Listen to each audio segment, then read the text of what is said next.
إن الحمد لله نحمده ونستعينه ونستغفره ونعوذ بالله من شرور أنفسنا ومن سيئات أعمالنا من يهده الله فلا مضل له ومن يضلل فلا هادي له وأشهد أن لا إله إلا الله وحده لا شريك له وأشهد أن محمدا عبده ورسوله بلغ الرسالة وأدى الأمانة ونصح الأمة وتركهم على البيضاء ليلها كنهارها لا يزيغ عنها إلا هالك. Vetëm Allahun subhanahu wa taala falenderojmë dhe vetëm prej tij falje ndihmë udhëzim kërkojmë. Salavat e selamet qofshin mbi vulin e pejgamberisë Muhammedin sallallahu alaihi wasallam, mbi shokët e tij, mbi familjen e tij dhe mbi të gjithë ata të cilët e ndjekin rrugën e tij me sinqeritet deri në atë ditë ku thot Allahu subhanahu wa taala yawman la yanfa'u malun wala banun illa man atallaha bi qalbin salim. Atë ditë nuk të bën dobi asgjë nga kjo botë vetëm ai që shkon tek Allahu me një zemër të pastër. Rabbi shrah li sadri wa yassir li amri wahlul 'uqdatan min lisani yafqahu qawli. Të nderuar vëllezër dhe motra, vazhdojmë me ligjëratën e radhës nga shpjegimi i librit El Minhaj min Mirathi Nubuwa, apo udhëzime jetike nga trashëgimia profetike. Sonte me lejen e Allahut subhanahu wa taala do të flasim për temën e radhës që ka të bëjë me bab sifatul muslihin, cilësitë apo tiparet e reformuesve, wa ma yanbaghi an yakuna alayhi al-amiluna lil-islam, dhe atë që duhet të jenë punuesit dhe bartësit e islamit. Para se të flasim për cilësitë dhe tiparet që duhet të ketë ai njeriu që i bart këtë amanet dhe këtë përgjegjësi, duhet ta kuptojmë të nderuar vëllezër dhe motra diçka, se njerëzit zakonisht i dojnë njerëzit e mirë. Pra, ai njeriu që është i mirë është i dashur në një shoqëri. Njeriu i sinqert, njeriu i drejtë dhe kështu me radhë, pra është i dashur në një mes, sepse nga ai nuk ka sharr, nga ai nuk i bën kujt pa drejtë dhe kështu në gjuhën popullore i ndin duke thënë filani është njeri i Zotit, pra prej tij nuk pritet sharr. Mirë po, të pakt janë ato që i dojnë ato të cilët thrasin pra në të mirë. Pra nëse njeriu atë mirësinë e kufizon në vetvete, pra ky njeri duhet në një shoqëri. Mirë po, pse nuk ka rrezik prej tij, nuk vjedh, nuk mashtron, nuk tradhton, pra dhe kështu me radhë, dhe këto cilësi e bajnë të dashur. Mirë po, momenti që ky person nuk nalet me vetveten e vet, por mundohet që këto tipare t'i bart edhe tek tjerët, pra për njeriu i mirë që është, të bëhet në përmirësues, në reformues dhe kështu me radhë, pastaj këtu fillojnë edhe këtë urrëhet ky person. Sepse historia të nderuar vëllezër na tregon se ajo që nuk shkon dhe nuk i përshtatet dëshirës, epshit dhe egos së njeriu urrëhet. Pra, një njeri për shembull është i varur nga një mëkat dhe nga një dukuri e caktuar negative. Momentin që ti nuk e prek atë dukuri që është ai i sprovuar me atë, ti je i dashur tek ai person. Momentin që ti fillon dhe mundohesh ta largosh nga ajo dukuri dhe nga ajo gjë e ndaluar, fillon dhe të urrëhesh tek ai person. Pse? Sepse jetoja duke e përka në çështje ku ai pra i don. Pra jetu i përka në dëshira, në epshe dhe në ego dhe kështu me radhë. Pejgamberi sallallahu alaihi wasallam ishte i njohur as-sadiq al-amin, njeri besnik dhe njeri pra i sinqert, para se u shpall pejgamber. Sa që thuhet se një herën kur u prish qabja, e mori uji, dhe para se u bë pejgamberi sallallahu alaihi wasallam pejgamber, para se t'i vinte shpallja, ishte privilegj pas Mekasit, Kureshit e ndërtuan Qabën. Dhe meti çështja kush me vendos gurin e zi. Dhe kujt i mes ky privilegj. Dhe fiset pra nuk u pajtuan te kjo çështje dhe fillun u tensionu situata. Atëherën u pajtuan, than kush hyn nga dera, po a marrim gjykus. Cilit vendos, pra cili ai të thonë që ai mi vu gurin e zi, jemi të pajtohemi me këtë gjykim. Me rëndësi, hyn pejgamberi sallallahu alaihi wasallam nga dera, dhe pejgamberi sallallahu alaihi wasallam e pajtojnë që të jetë ai gjykues, sepse ky është as-sadiq, njeri i besueshëm, el-amin, besnik dhe kështu me radhë. Atëherën pejgamberi sallallahu alaihi wasallam njoftohet me rastin, atëherë pejgamberi sallallahu alaihi wasallam i thotë, vuni gurin e zi në palto, në jak pra në paltën e pejgamberit sallallahu alaihi wasallam, dhe çdo kush një njeri nga fisi ta mbajnë palton deri tek vendosja gurit zi, pastaj e merr dhe pejgamberi sallallahu alaihi wasallam e vendos gurin e zi në Qabë. Pra deri këtu pejgamberi sallallahu alaihi wasallam ishte mirë dhe nuk paraqiti problem për Kureshit. Deri kur të nderuar vëllezër, derisa zbriti ajeti fasda bima tu'mar wa rid anil mushrikin, ti prediko haptazi atë që të është urdhëruar dhe largohu nga idhujtarët, sepse siç dihet, thirrja në Mekë 3 vitet e para ishte msheftas. Momentin që pejgamberi sallallahu alajhi wasallam urdhëroi që të thras haptas, ky pa filloi edhe u urru në atë mes. Wa anzir ashiratakal aqrabin, para lojmëroje farafisin tënd më të afër. Pra, momentin që nga njeri i mirë transformohesh në një reformues, përmirësues, dhe këtë mirësi nuk e kufizon vetvete, po mundohesh ta bash në shoqëri, ta bartësh në shoqëri dhe kështu me radhë, ti fillon edhe urrehesh. Pse? Sepse je duke i prek interesat, dëshirat, epshet, egot e personave. Dhe kjo është historikisht me gjithë pejgamber. Derisa kanë qenë pejgamber para se kanë fillu mi thirr në atë që është zbrit, kanë qenë njerëz të nderuar, njerëz të respektuar dhe kështu me radhë. Kemi rastin e Salihet, pejgamberit Salih, që e përshkruan Allahu çka thot, kur e përshkruan popullive çka i thon, qale ya qaumi ibudullaha ma lakum min ilahin ghayru. Salih i thot, o popull, adhuroni Allahun që nuk ka zot tjetër përveç tij. Huwa ansha'akum min al-ard, ai që ju krijoi nga toka, wasta'marakum fiha, dhe ju bëri që të jetojnë në te. Pra, thumma tubu ilayhi inna rabbi qaribun mujib, dhe pendohuni fastaghfiruhu, pra kërkoni falje dhe pendohuni sepse ai është afër. Deri këto, momentin që Salih, pra pejgamberi Salih, filloi që të thras popullin e vet, çka i than populli? Qale ya Salihu qad kunta fina marjuan qabla hadha.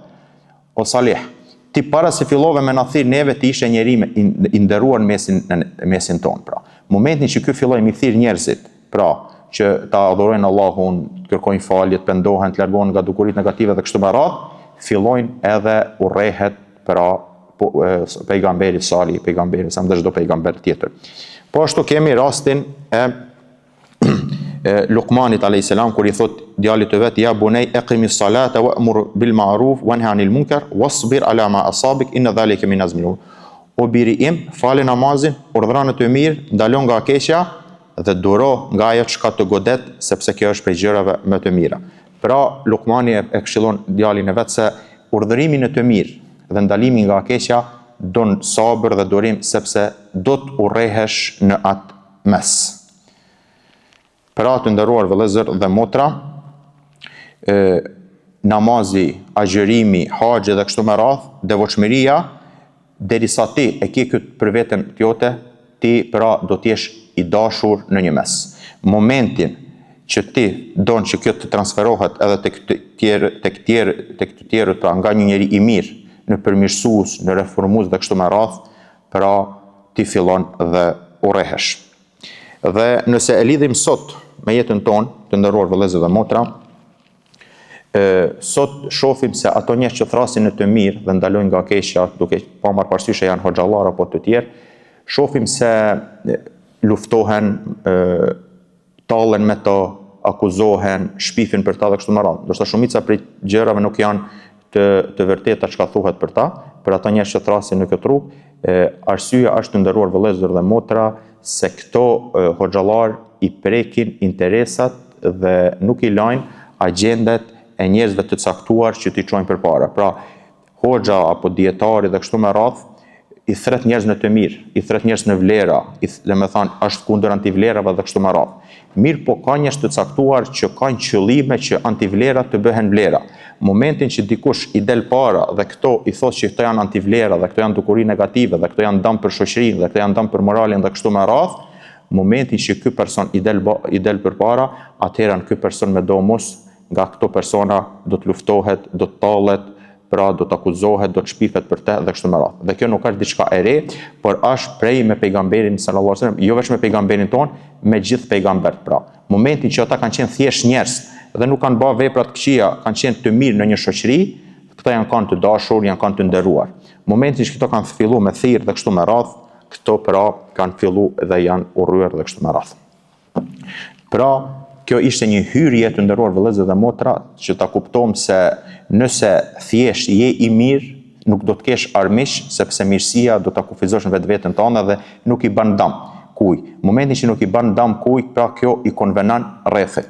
Mirë, po momentin që këtë mirësi mundohesh ta bartësh edhe tek njerëzit tjerë në shoqëri dhe kështu me radhë, do të fillojnë edhe të urrehesh shpifet, luftohesh dhe kështu me radhë, dhe kjo nuk është diçka e re, për këtë kemi pra shembull pejgamber dhe kemi Kur'anin plot të mbushur me shembuj të tillë dhe hadithet e pejgamberit sallallahu alajhi wasallam. Kjo ishte një hyrje para se të fillojmë të flasim për tiparet dhe sifatet, cilësitë e njerëzve reformuesve, përmirësuesve, të cilët mundohen të përmirësojnë në shoqëri. Thot Allahu subhanahu wa taala, ja ayyuhalladhina amanu man yartad minkum an dinihi, o të cilët keni besuar, kush e lën thot fen nga ju. An dinihi, e lën fen, fa sawfa ya'ti Allahu biqaumin yuhibbuhum wa yuhibbuna. Nëse thot e lën, thot Allahu do të vijë me një popull që ato e dojnë Allahun dhe Allahu i don ato. Pra, gjaja parë të nderuar vëllezër, që prej tipareve, prej cilësive të para kryesore, prej atyre të cilët thrasin në të mirë dhe ndalojnë nga e keqja, është e dojnë Allahun dhe Allahu i don ata. Pse? Sepse të nderuar vëllezër, dashuria për Allahun subhanahu wa taala është ai motivi dhe shtytsi kryesor që e çon njerin për me vepru.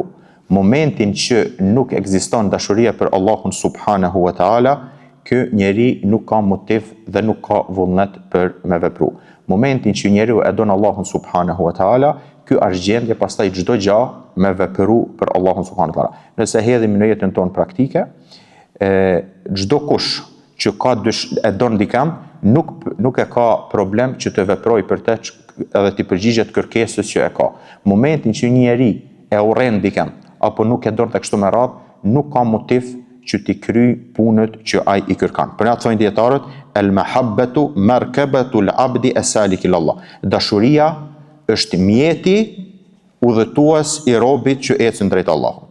Pra, dashuria të nderuar vëllezër dhe motra është forca kryesore që e çon besimtarin përpara në rrugën e besimit, adhurimit dhe afrimit tek Allahu subhanahu wa taala.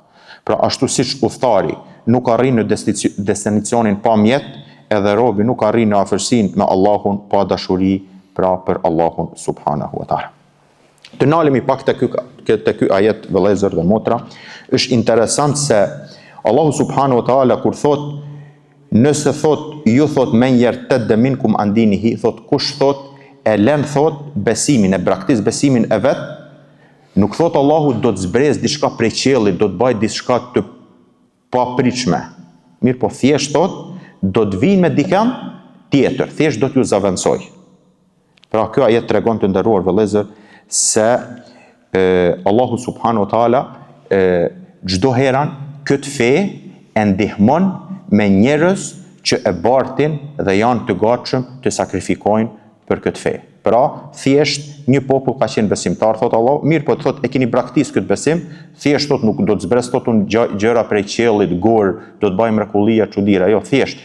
Nëse ju e braktisni, do të vi me dikën tjetër, do t'ju zaventsojnë juve, çka kanë ato? E dojnë Allahun dhe Allahu subhanahu wa taala i don ato.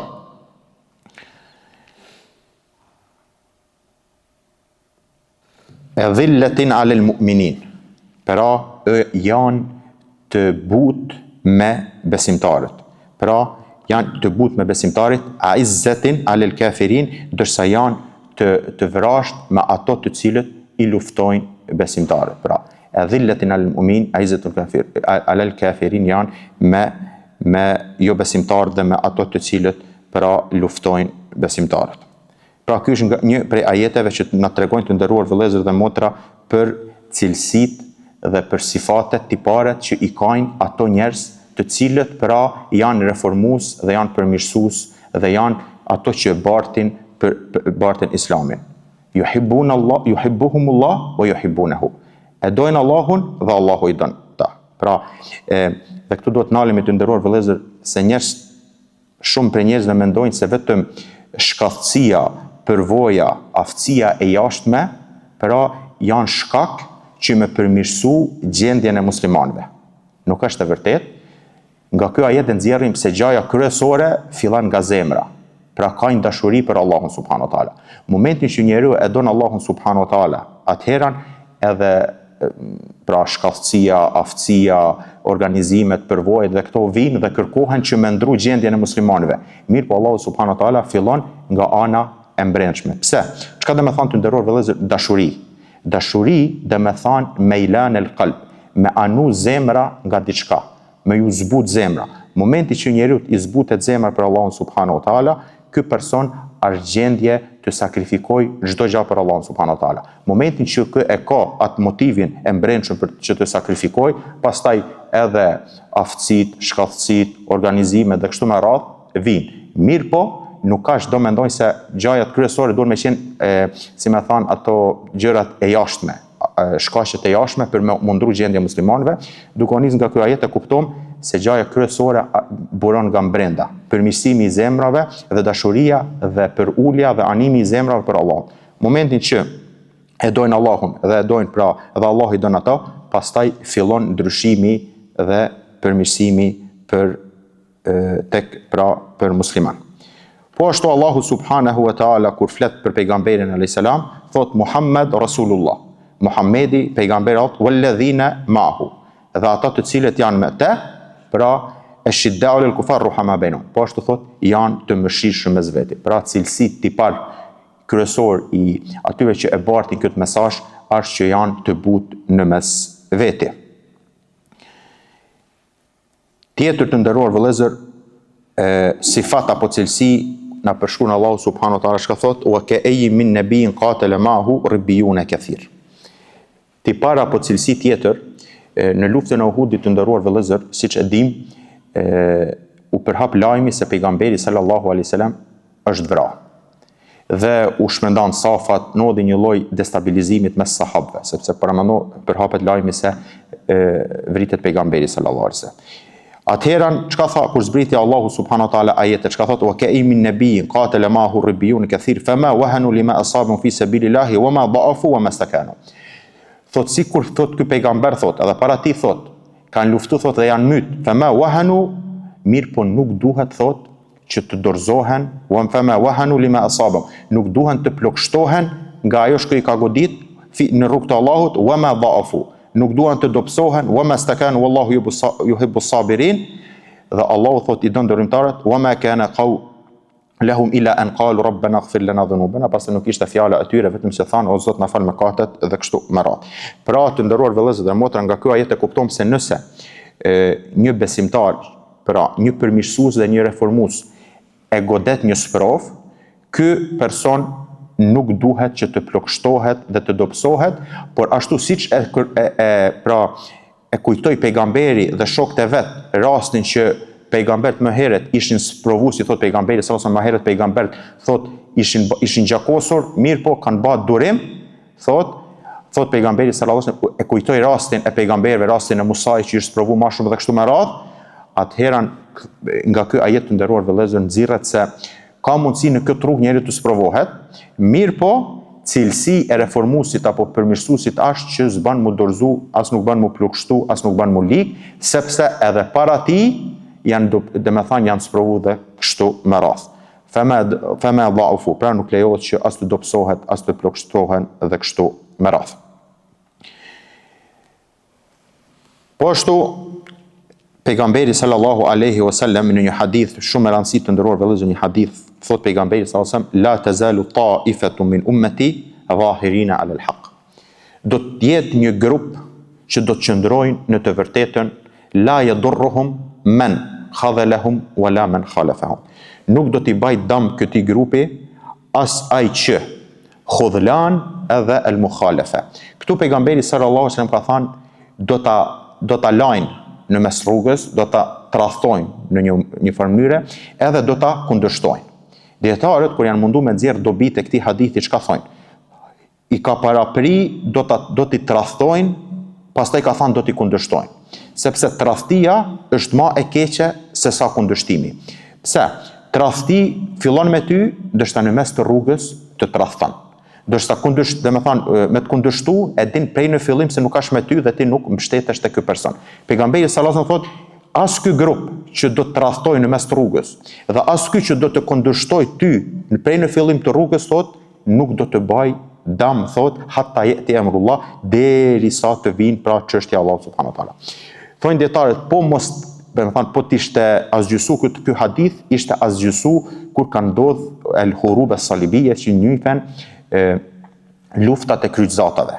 Pra prej shekullit 3, 4, 5, 6 dhe kështu me radhë, kur flet Ibn Kathiri dhe kështu, aq kanë kalu muslimant në për sfida, në për sprova dhe kështu me radhë, pra dhe me thanë, mi pa po të pi kishim jetu në atë kohë, kishim thanë që pra do të zhduket Islami.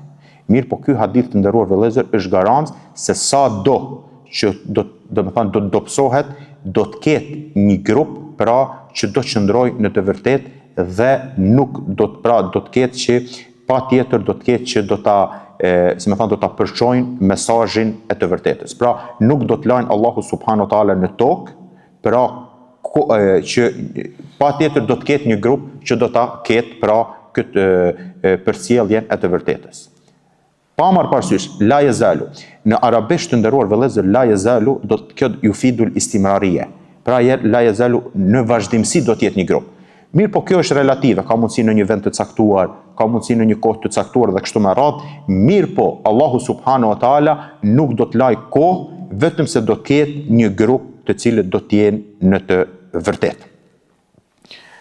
Pra, siç thash, prej cilësive, tipareve të përmirësuesve dhe të reformuesve, është që thjesht nuk brengosen pa marrë parasysh i tradhtojnë në mes të rrugës apo i kundërshtojnë prej fillimit të rrugës.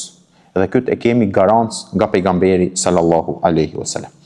Po ashtu pejgamberi sallallahu alaihi wasallam thot, yujaa bi rajul yawm al-qiyamah, thot do të vijë me një njeri në ditën e Kiametit, fayulqa fi an-nar, do të hudhet në zjarr të xhenemit, dhe vazhdon hadithi, fayajtami ahlu an-nari alayhi fayaqulun. Banorët e zjarrit do të mlidhen rreth tij dhe do t'i thojnë, e ju fulan, o person, ma sha'nuk, ç'është puna jote? E lejse kunte ta'muruna bil ma'rufi wa tanhana 'anil munkar? A nuk është që na ke urdhëruar për të mirë dhe na ke ndaluar nga e keqja? Qale kuntu a'murukum bil ma'rufi wa la atihi. Ju kam urdhëruar në të mirë dhe nuk e kam vepruar, wa anhaakum 'anil munkari wa atihi, dorsa ju kam ndaluar nga e keqja dhe e kam vepruar. Ky hadith të nderuar vëllezër na jep të kuptojmë se bartja e islamit, e këtij amaneti, thjesht nuk është profesion, por është mision.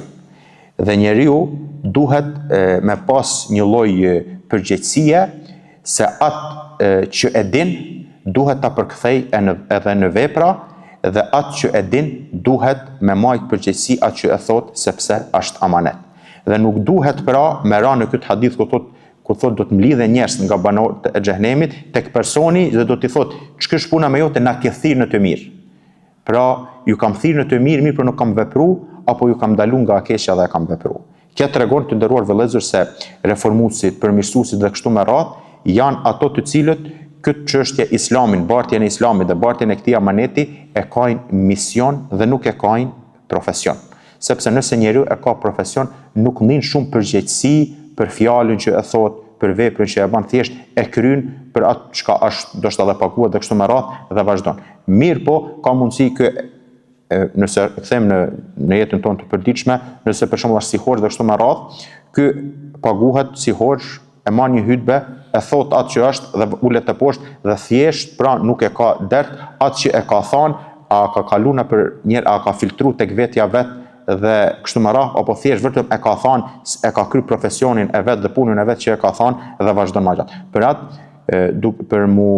për mos me hyrë në këtë hadith të nderuar vëllezër dhe motra, është që njeriu atë fjalë që e thot, pra duhet të marrë përgjegjësi. Çka do të thonë duhet të marrë përgjegjësi? Fillimisht para se e thot atë fjalë, para se e thret dikën me atë fjalë, para se kështu me radhë, duhet njëherë atë fjalë ta zbatojnë tek vetja e vet.